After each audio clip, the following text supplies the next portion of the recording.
Et salut les amis, on se retrouve pour de nouvelles vidéos. Si t'es né dans les années 80, que tu as grandi dans les années 90, t'es né de destruction massive, t'as pas eu de parents, t'as eu des complices de tentatives d'homicide. Aujourd'hui, un gamin qui disparaît 10 minutes, c'est l'alerte enlèvement. Nous, on était portés disparus 12 heures par jour et c'était considéré comme une bonne éducation. Rappelle-toi de ce moment à 9 heures du matin en plein été, ta mère te disait allez va jouer dehors, rentre pour le dîner et paf, la porte se fermait à cet instant précis. T'existais plus pour la société, pas de téléphone, pas de puce GPS, rien. Tu partais avec ton vélo déraillé, explorer les usines désaffectées ou grimper sur des pylônes. Dis-moi en commentaire quelle était la zone interdite où tes parents n'auraient jamais imaginé que tu mettais les pieds. On traversait des forêts, on jouait avec du verre brisé et notre seule montre, c'était la sensation de faim dans le ventre ou la couleur du ciel. On a géré des blessures de guerre avec de la salive. Tu trappais tout le côté du corps en tombant de ton vélo, tu rentrais pas. Pourquoi? Parce que rentrer, c'était le risque qu'on te dise de rester à l'intérieur. Alors tu frottais avec un peu de terre pour arrêter le sang et tu continuais ta mission. On était des unités d'élite, même à 25 kilos. On savait éviter les chiens méchants, les types bizarres et les orties, sans que personne ne nous tienne la main. On a appris la psychologie de rue avant de savoir faire une division. Aujourd'hui, les parents traquent leurs gosses au mètre près avec des applications. Ils ont peur du gluten, de la poussière et des inconnus. Nous, notre système immunitaire s'est construit dans la boue et notre instinct de survie s'est forgé dans le silence de nos parents. On n'est pas devenus des psychopathes, on est devenus des gens qu'on ne peut pas briser. On a connu la liberté pure, celle qui n'a pas de compte Instagram. On est la dernière génération de fantômes, mon pote, ceux qui savent s'orienter avec le soleil et qui n'avaient peur de rien, à part du regard du daron à 19h pétante. Si toi aussi t'as survécu à l'époque où va jouer dehors signifiait survie par tes propres moyens, abonne-toi direct. Et si tu vois que ça clignote, c'est que je suis en live. Rejoins-moi, dis j'étais là et je saurai d'où tu viens. Je trouve que c'est tellement vrai. En vrai, je suis sûr qu'il y en a pas mal d'entre vous qui se reconnaîtront dedans. En tout cas, moi, c'était mon cas. Lorsque vous zoomez sur une puce informatique, vous découvrez ce qui ressemble à une ville en miniature, avec des gratte-ciel de plusieurs centaines d'étages et des centaines de kilomètres de câbles reliant tout entre eux. Et tout en bas se trouvent des transistors. Une puce de cette taille peut accueillir jusqu'à 50 milliards de transistors. Aujourd'hui, chaque puce informatique est fabriquée à l'aide des machines de la compagnie ASML. À l'intérieur d'une de ces machines, des gouttelettes d'étain fondu sont projetées dans le vide à 250 km/h. Chaque gouttelette est frappée 3 fois de suite en l'espace de 20 microsecondes, ce qui vaporise l'étain en plasma. Ce plasma est si chaud qu'il atteint 220 000 Kelvin, soit 40 fois plus chaud que la surface du Soleil. La chaleur est telle que le plasma émet également des rayons ultraviolets extrêmes. Et c'est là que le processus devient encore plus fou. La machine ASML guide cette lumière à travers une série de miroirs hyper précis qui la projettent sur un pochoir contenant le motif de la conception de la puce. Ce motif est ensuite projeté sur une tranche de silicium ultra fine, recouverte de produits chimiques réactifs à la lumière, utilisant essentiellement la lumière pour imprimer le motif sur le silicium. La machine répète ensuite ce processus d'impression lumineuse des milliers de fois pour construire couche après couche une puce entièrement fonctionnelle. C'est quand même impressionnant ce que l'humain il arrive à faire. Parce que même en expliquant comme ça, j'ai du mal à bien comprendre comment ça fonctionne en vrai. C'est assez stylé. Dans 5 ans, tu regretteras pas ce que t'as tenté. Tu regretteras ce que t'as évité. Imagine-toi dans 5 ans, même ville, même routine, mêmes excuses. Pas parce que t'étais incapable, mais parce que t'as jamais osé décider. Personne t'a bloqué. Pas ton entourage, pas le système, pas l'argent. T'as juste choisi le confort de l'inaction tous les jours. Regarde bien cette version de toi, celle qui dit j'aurais dû essayer. Pas j'ai échoué, non. J'ai pas essayé. L'échec fait mal une fois, le regret te ronge tous les jours. Et le temps, lui, demande jamais ton avis. Si tu te reconnais dans ce que je viens de dire, scrolle pas comme si de rien n'était. Abonne-toi ou continue d'éviter. Elle a raison, parce que je préfère être le style de personne qui essaye, qui échoue, qui apprend de sa leçon d'échouer, mais et que de ne pas essayer. Parce que je préfère me dire j'ai essayé, j'ai pas réussi, que de me dire j'aurais dû essayer et puis se cogiter, quoi, tout simplement. Est-ce que vous avez entendu qu'il y avait plus de décès que de naissances? C'est un tournant démographique historique. La France a enregistré plus de décès que de naissances en 2025. Selon les derniers chiffres de l'INSEE, le nombre de décès s'élève à 651 000 contre 645 000 pour les naissances, un solde naturel qui s'établit à moins 6 000 sur l'année qui vient de se terminer. Les naissances reculent à cause d'une baisse de la fécondité, c'est-à-dire du nombre d'enfants par femme tombé à 1,56 en 2025. Il faut remonter à la fin de la Seconde Guerre mondiale pour retrouver un tel chiffre. Malgré ce constat, la population française connaît une légère augmentation par rapport à l'année dernière, avec environ 69,1 millions d'habitants. Bon, alors ces chiffres sont quand même assez hallucinants, je trouve, parce que moi j'ai l'impression de voir des bébés partout. Alors du coup, vous, à votre avis sincère, pourquoi est-ce qu'ils font moins d'enfants? Est-ce que vous pensez que justement les gens qui sont en âge d'avoir des enfants sont plus réfléchis que nous à l'époque, où on faisait des bébés pour faire des bébés, même pas on faisait un plan de financement pour se dire que c'était un gouffre, hein. On faisait des bébés, on faisait des bébés. Tous ceux qui sont de ma génération, vous savez. On avait envie de faire des bébés, on faisait des bébés, on réfléchissait pas que maintenant, ils réfléchissent vachement à l'argent, comment ils vont faire, ils pensent aussi à eux, comment ils vont faire aussi pour leurs petits plaisirs personnels, les voyages et compagnie. Après, il y en a énormément qui pensent à la planète aussi, beaucoup, qui font pas d'enfants ou un seul, parce qu'ils estiment qu'on est déjà trop et qu'on défonce la planète. Après, il y en a beaucoup aussi qui ont peur et qui se disent de toute façon, ça sert à rien. Et là, je vais vous mettre une phrase d'un abonné qui est vraiment tellement explicite, qui dit « Dans la France à Macron, c'est plus facile de mourir que d'avoir des enfants ». C'est tellement vrai. Qu'est-ce que vous en pensez de tout ça?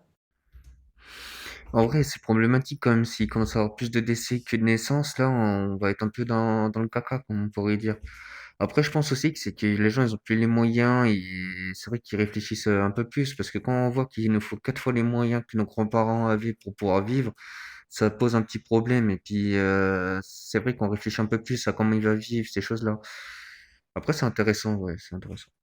Cette soi-disant modernité qu'on essaye de vous faire croire en Afrique, pour moi, ça découle d'un complexe d'infériorité. Moi, quand je parle de modernité, je parle pas de ça et de ça. Ah non, je parle de ça et de ça. Vous savez, en Afrique, on a une vraie richesse sous nos pieds, qui s'appelle la terre rouge, ou encore la territe, peu importe. C'est une matière naturelle, adaptée à notre climat, qui nous permet de construire de manière durable en utilisant moins d'énergie, et qui est esthétiquement magnifique, sachez-le. Pourtant, ce qui va être mis en avant quand on va parler de modernité en Afrique, ça va être souvent des grands buildings qui vont nous faire penser à Dubaï. Pour moi, la modernité ne rime pas avec copier l'Occident. Juste valoriser ce que l'on a déjà, ce qui est propre à nous. Vous savez que ces pierres rouges, à la fois, on peut en faire quelque chose de productif, mais surtout quelque chose de beau. D'ailleurs, en Europe, ils commencent déjà à s'en inspirer pour construire des bâtiments modernes. Et nous, on attend encore pour reconnaître la beauté qui est sous nos pieds et sous nos yeux surtout. C'est surtout en fait à imiter ce qui vient de l'extérieur, alors qu'on pourrait créer des architectures uniques et authentiques. C'est surtout ça qu'un touriste recherche, l'authenticité.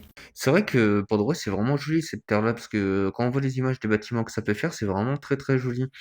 En vrai, c'est vrai qu'ils devraient pas attendre pour valoriser ce qu'ils ont déjà là-bas. En vrai, ils ont pas, c'est pas forcément de recopier l'Occident. Après, l'Occident, il n'a pas raison pour tout, tu vois, il n'a pas la vérité absolue. Mais c'est vrai que c'est très joli.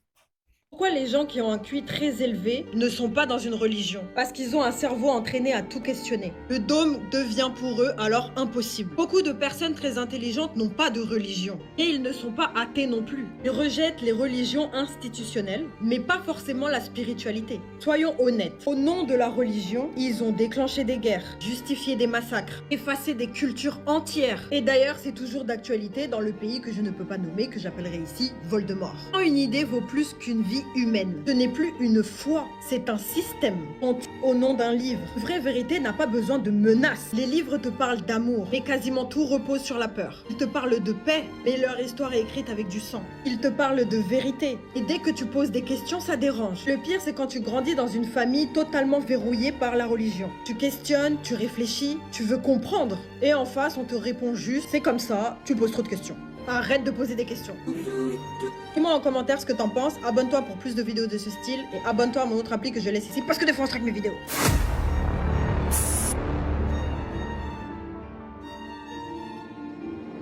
Il y en a pas mal qui croient en une force supérieure ou enfin une force qui aurait fait les choses, mais pas forcément en un dieu physique. Après, quand on regarde, c'est vrai que les religions, ils ont fait pas mal de guerres, tout ça. Mais il y a un nom aussi pour les gens qui croient en cette force, mais qui croient pas forcément en un dieu physique, quelque chose comme ça. Mais je sais plus comment ça s'appelle. L'Europe est en train de retourner sa veste. Écoute le chancelier allemand. Ich finden endlich auch wieder mit unserem größten europäischen Nachbarn, nämlich mit Russland. Und ich sage das nicht, weil ich hier im Osten bin. Das sage ich an jeder anderen Stelle in Deutschland auch. Russland ist ein europäisches Land. Alors vous entendez ce bruit? Ce bruit de milliers de vestes qui sont en train de se retourner en Allemagne et à Bruxelles. L'hypocrisie vient d'atteindre un niveau stratosphérique. La fête est finie et les masques tombent. Alors comme on l'a vu dernièrement, Trump lui a signé la fin de la récré. L'Ukraine, il s'en tape clairement. L'OTAN, c'est pareil. Son nouveau jouet à lui, c'est le Groenland. Il veut acheter l'île. Et du coup, il a laissé les Européens en slip au milieu de l'hiver. Et du coup, regardez la panique chez nous. Le chancelier allemand qui, lui, aboyait encore contre Poutine, qui voulait des sanctions, des armes et la guerre totale, aujourd'hui, il nous sort quoi? La Russie est un pays européen et c'est notre plus grand voisin. Alors soudainement, la géographie change. Soudainement, on se rappelle qu'on a besoin peut-être de gaz. Alors surtout, ne soyez pas dupes. Ce n'est pas de la conviction, c'est clairement de la lâcheté. Parce que la coalition des incapables a perdu son pari. Ils ont suivi aveuglément les USA jusqu'à se retrouver dans une impasse. Et maintenant, ils cherchent une porte de sortie honorable pour sauver leur peau. Alors quand on passe de Poutine le monstre à Poutine, c'est notre plus grand voisin, c'est l'Europe en moins de 24 heures, c'est qu'on n'a pas de colonne vertébrale. Ils sont clairement en train de ramper vers cette sortie honorable. Et je pense qu'au final, c'est ce qu'il y a de mieux à faire. Incroyable, en vrai. Ils ont taillé Poutine pendant des années. Ils ont fait passer plein de fausses infos. Ils ont fait des dingueries avec lui. Là, ils sont en train de se retourner à lui lécher le cul, mais c'est incroyable. En fait, lui, il doit être en train de coller. Il les voit en train de lui casser les pieds. Et juste après, il les voit en train de se faire limite se faire lécher le cul. Mais il doit coller, en vrai. Poutine, il doit se dire, mais c'est quoi ces gens? Il attend que Trump, il attaque le Groenland. Comme ça, la France, elle est en guerre. Officiellement, il n'y a pas d'élection présidentielle pour 2027. Contre la Russie, tu veux dire? Genre, Contre la Russie ou les États-Unis. En gros, d'un côté comme de l'autre. Si les États-Unis attaquent le Groenland, l'OTAN va bouger le Danemark et ses alliés, dont la France. Ça veut dire que d'un autre côté, la Russie, si elle rentre, c'est pareil. La France est officiellement en guerre, il n'y a pas d'élection présidentielle. Le plan de Macron jusqu'en 2030. C'est ce qu'on vous a dit, on vous le dit depuis le début. Merde. Ils ont pas tapé encore. Ouais, mais moi j'ai l'impression qu'il bluffe, mon frère. Wallah, il bluffe. Avec toutes les menaces qu'il a sorties, Trump, on dirait il est prêt à appuyer. Justement, frère, il a trop parlé, Trump. Je le vois pas ne pas faire un truc juste pour l'image. Il a trop parlé. Trump ordonne aux troupes. Ouais, j'ai peur qu'il a raison quand même, parce que il suffit. En fait, c'est la seule solution pour Macron qui reste au pouvoir, donc ça l'arrange. Mais après, il avait dit qu'il préférait aller à l'Europe. Et c'est vrai que il a quand même pas mal parlé. J'ai peur qu'il a raison quand même. Il nous manque juste quelques années pour qu'il soit plus là, Macron. Après, c'est à voir aussi le prochain. Est-ce qu'il sera mieux, est-ce qu'il sera pire? Parce que quand on regarde, ils ne font choisir que parmi leurs petits soldats, donc ça veut dire qu'on n'a pas vraiment le choix. Mais ouais, ça à voir quand même, hein.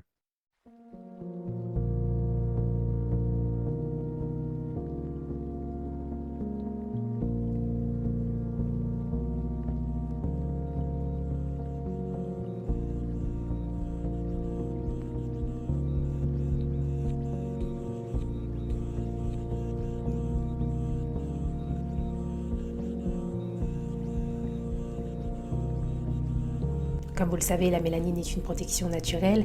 Elle va nous protéger des effets nocifs du soleil et nous éviter le vieillissement prématuré. Les scientifiques américains ont étudié ce pigment et aujourd'hui, les crèmes solaires cherchent à reproduire cet effet protecteur de la mélanine. Et leur objectif, ça va être de créer des produits bio-inspirés, capables de protéger la peau comme le fait déjà notre propre mélanine. Concrètement, toutes les crèmes solaires, d'une manière ou d'une autre, essaient de copier ce bouclier naturel. Et je trouve ça fascinant de penser que notre peau contient déjà la technologie que la science tente de créer. Donc la prochaine fois que vous, mélanodermes, mettez de la crème solaire, souvenez-vous que vous êtes en train d'appliquer une version synthétique de ce que vous avez déjà naturellement. La mélanine n'est pas juste un pigment, c'est un super pouvoir que nous portons chaque jour. Cherchez à se dépigmenter alors qu'on a ça. C'est un peu se tirer une balle dans le pied. En vrai, je me rendais pas trop compte que ça faisait ça, les crèmes solaires. J'y voyais pas comme ça, en fait. Mais bon, ça, c'est intéressant à voir. Tu vois ce test chez l'ophtalmo? En fait, il a un petit secret. Et tu vas pouvoir raconter ça à tes potes. Bon, déjà, ce test, il a un nom. Ça s'appelle l'échelle de Monnoyer. Parce qu'on appelait tous ça le test chez l'ophtalmo. Ça, c'est le premier truc que tu peux raconter. Le test de Monnoyer, il s'appelle comme ça parce qu'il porte le nom de la personne qui l'a inventé. Ferdinand Monnoyer. Et là où c'est très fort, c'est que Ferdinand, il a caché son nom directement dans le test. Si tu lis les lettres verticalement du bas vers le haut, sur les deux côtés du tableau, tu peux lire Ferdinand Monnoyer. En fait, c'est un easter egg médical. Et maintenant, la prochaine fois que tu vois ce test, t'auras une petite anecdote à raconter. Je partage ça parce que je trouve ça stylé. Comme ça, vous avez une petite anecdote à raconter à vos amis. Tu veux savoir pourquoi tu avances dans ta tête mais pas dans la réalité? Parce que ce que tu appelles du perfectionnisme, c'est souvent de la procrastination déguisée. Tu réfléchis, tu ajustes, tu améliores, mais tu ne termines pas. Le perfectionnisme ne cherche pas à faire mieux, il cherche à éviter l'imperfection. le regard des autres et la confrontation au réel. C'est comme réécrire un message 10 fois sans jamais l'envoyer. Dans ta tête, tout est parfait, mais dans la réalité, il n'y a rien qui se passe. Les gens qui avancent, c'est pas ceux qui font tout parfaitement, c'est ceux qui acceptent que ce soit imparfait au début. Aujourd'hui, termine une chose pas parfaite, juste terminée. Parce que la réalité ne récompense pas les choses bien pensées, mais les choses finies. Après, je me demande si vous trouvez ça un peu vrai. Moi, je pense que oui. Dites-moi en commentaire. Plusieurs ministres qui sont proches d'Emmanuel Macron qui disent que sa santé mentale se dégrade de jour en jour. Et le pire, ça a été repris sur des chaînes de télé et vous allez voir le témoignage qui est choquant. Ça montre comme quoi Emmanuel Macron est vraiment sur un point de non-retour. Moi, quand j'ai vu ça, je me dis c'est pas possible, il a pas fait ça quand même. Et pourtant si. Enfin bref, abonne-toi à mon compte si tu veux être au courant de l'actualité. Et oublie pas de commenter après avoir visionné la vidéo pour dire ce que t'en penses. Et ça ne fait qu'augmenter. Non mais moi je ne m'avance pas sur le terrain de la santé mentale du président de la République. Mais ce qu'ils disent eux, ce n'est pas moi qui le dis. Mais j'entends bien, j'entends les mêmes choses que vous, Pascal. Mais il est vrai que je n'arrive plus à expliquer politiquement et de manière rationnelle le comportement du président de la République, qui est en train de devenir, comment dirais-je, obsédé par l'idée de rester en place jusqu'en 2027, jusqu'à la fin de son mandat. Et c'est pas ça le pire, il y a encore d'autres témoignages, enfin bref, sinon ce serait trop long. Dis-moi si vous voulez une partie 2 dans les commentaires. Mais franchement, ça fait peur. Ça fait peur parce que du coup, c'est quelqu'un qui nous dirige quand même, c'est la France. Donc honnêtement, je sais pas quoi en penser moi, mais vous, dites-moi en commentaire ce que vous en pensez. Est-ce que du coup, ça fait peur ou pas? En vrai, il y a vraiment tout le monde qui se met vraiment à le tailler, Macron. Là, il n'y a plus personne qui commence à être avec lui à part les espèces de sectes chelous là où il doit être en train de rentrer. Mais il n'y a plus personne qui est avec lui quand même, hein. Je pense que vous êtes tous déjà demandé pourquoi est-ce qu'on parle pas tous la même langue. De base, faut savoir que tous les humains viennent d'Adam. Donc au début, on était une seule communauté. Sauf qu'à un moment donné, il y a une guerre qui aurait éclaté et nous aurait tous divisés. Notamment avec le mythe de Babylone que je pense que vous connaissez tous. On nous en parle même dans les écrits religieux, nous expliquant que c'était une tour que tous les humains ont créée pour s'attaquer à Dieu. Donc apparemment, le fait de tous nous unir, ça nous aurait rendu orgueilleux. Et donc Dieu, pour nous punir et garder sa suprématie, il nous aurait tous dispersés sur Terre. À partir de là, il y a deux versions. Il y en a qui disent que c'est à travers le temps, en vivant dans des endroits différents, que la langue de chaque peuple a évolué. De façon par exemple à ce que le chinois, ça n'a rien à voir avec le français. Et il y en a d'autres qui pensent que c'est impossible que ça ait autant changé. Et donc que le roi de Babylone à cette époque, qui s'appelait Nemrod, vous le connaissez tous, c'est même lui qui a essayé de brûler Abraham, sauf qu'il n'a pas réussi parce que Dieu l'a protégé. Il y a des légendes qui nous expliquent indirectement que c'était un roi extrêmement puissant. En fait, il était tellement imbu de sa personne qu'il forçait son peuple à le prier, à l'idolâtrer, à le considérer comme un dieu. Il n'a pas complètement échoué. Parce que dites-vous que la fête de Noël que vous fêtez tous aujourd'hui, en fait, elle est inspirée de lui. C'est une ancienne tradition païenne. Donc, dans les écrits religieux, on nous explique que Babylone, à un moment donné dans l'histoire de l'humanité, ça a été la ville la plus avancée. Il y a même deux anges qui sont descendus dans cette ville, qui s'appellent Harut et Marut, qui ont proposé aux humains de leur enseigner la sorcellerie. Par contre, ils auraient bien expliqué que c'est quelque chose d'interdit. Donc il y a des humains qui ont refusé et d'autres qui ont accepté. Apparemment, Nemrod aurait été le premier, ou en tout cas un des premiers, à avoir accepté d'effectuer ce pacte. C'est pour ça qu'il faisait un tas de choses bizarres, comme coucher avec sa mère. Dites-vous qu'il a même eu un enfant avec elle, qui était né le 25 décembre. Et oui, c'est de là que vient la fête de Noël. Enfin, d'après ces légendes. Comme je vous l'ai expliqué, c'était un roi qui était extrêmement tyrannique, il obligeait son peuple à l'idolâtrer. Sauf que ce que je trouve intéressant à souligner, c'est que je suis en train de me demander si justement à un moment donné son peuple ils en ont pas eu marre, surtout que la plupart ils avaient assisté au miracle d'Abraham, donc en survivant au fait qu'il avait essayé de le brûler et qu'il a pas réussi. Le roi Nemrod il avait perdu un peu toute sa crédibilité. Les gens de son peuple ils pouvaient pas le considérer comme un dieu, s'il était même pas capable avec tout son pouvoir de tuer un seul homme. Est-ce que c'est pas ça qui a fait que sur le long terme son peuple a fini par se révolter, donc il aurait utilisé l'espèce de sorcellerie que les deux anges lui ont appris pour diviser les peuples et changer leur langue. Enfin, vous connaissez le dicton diviser pour mieux régner. D'ailleurs cette technique elle est utilisée jusqu'à aujourd'hui par les élites de ce monde. Ils ont délimité des frontières, créé des pays, des langues, et ensuite ils nous poussent à nous détester et à nous affronter. Tout ça c'est fait pour détourner notre attention. Par exemple c'est pour ça que dans les chaînes d'information on va vous parler des migrants du matin au soir en vous faisant croire que c'est à cause d'eux que le pays va mal et que tout le monde est endetté économiquement. Et en fait avec le temps vous allez les croire et vous allez finir par oublier que le véritable problème, qu'il y a 0,1% de la population qui détient plus de richesse que les 99,9 autres pourcents. Dites-moi ce que vous en pensez. C'est vrai que jusqu'à aujourd'hui, si on vient vraiment du même humain qui s'appelle Adam, ça a vraiment aucun sens qu'on soit autant divisé. D'ailleurs, vous allez voir que les secrets, la vérité qui se cache sur notre véritable passé, sur la véritable histoire de l'humanité, elle se parle et s'écrit dans une langue qu'on maîtrise plus du tout. Même le latin, c'est en train de disparaître. Pourtant, dites-vous que ces élites continuent à s'enseigner ces langues. Donc eux, ils maîtrisent tous ces secrets. Sauf que nous, ils nous les ont fait oublier. Donc on est tellement divisés qu'on pourra jamais se révolter. Même quand vous voyez le fait qu'on soit si attaché à notre pays, c'est une sorte de maladie, on nous en parle même dans les livres religieux. En utilisant l'amour du pays, ils ont réussi à convaincre les peuples de faire la première et la deuxième guerre mondiale. Je trouve qu'il y a vraiment quelque chose de malsain derrière tout ça. Que ça a même créé du racisme, etc. Dites-moi ce que vous en pensez, est-ce que vous croyez en cette théorie? Bisous l'équipe. Dites-moi ce que vous en pensez en commentaire. Je pense qu'il n'a pas forcément tort. Mais bon, la vidéo est finie. Je vous dis une bonne soirée. Et non, une bonne. Wow. Je vous dis une bonne journée et une bonne soirée.